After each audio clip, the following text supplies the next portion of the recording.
এলাকাবাসী, কংসনগর তথা বারাল্লা উত্তর ইউনিয়নবাসী, আসসালামু আলাইকুম। এত দ্বারা সকলের অবগতির জন্য জানানো যাচ্ছে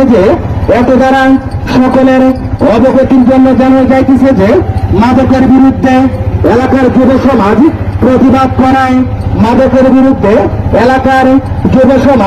প্রতিবাদ করায়, গণহারে তাদেরকে মিথ্যা মামলা করেছে।